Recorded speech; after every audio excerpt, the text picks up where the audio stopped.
Hello, আসসালামু আলাইকুম রহমতুল্লাহ। আপনারা সবাই কেমন আছেন? আলহামদুলিল্লাহ, আমি ভালো আছি। এগুলো কি জানেন আপনারা? অবশ্যই জানেন, তাই না? কিন্তু এটা আমার কাছে অনেক প্রিয় জিনিস। কেন জানেন?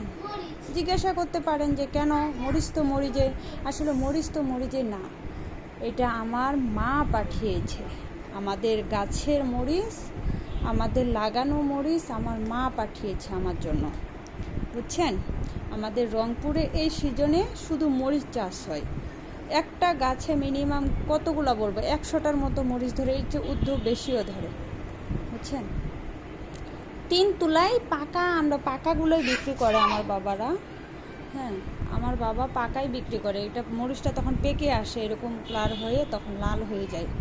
তখন আমরা এটা তুলে শুকিয়ে রোদ্রে, অনেক সময় কেউ রেখে দেয়, দাম ওঠার সময় বিক্রি করে, অনেক সময় আবার কেউ এমনিতেই কম দামে বিক্রি করে দেয়। কিন্তু এটা আমার মা আজকে আমার কাছে আসলো, আমার মা পাঠিয়েছে।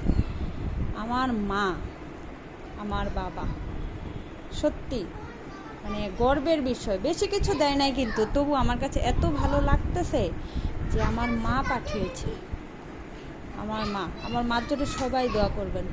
আমার মাকে যেন আল্লাহ বেশি বেশি হায়াত বাড়িয়ে দেয়। আমার মা বাবা সবাইকে, সবার জন্যই দোয়া করবেন, প্রতিটি বাবা মায়ের জন্যই বেশি বেশি দোয়া করি, আমি করি। আল্লাহ যেন সকল বাবা মাকে সবসময় নেক হায়াত বাড়িয়ে দেয়।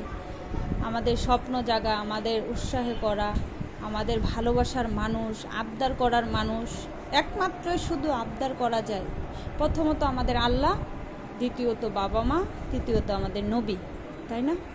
আসলে আমার কাছে এই জন্য আমি মরিচটা খুলে রুমেই রেখে দিয়েছিলাম, কিচেনে রাখি নাই।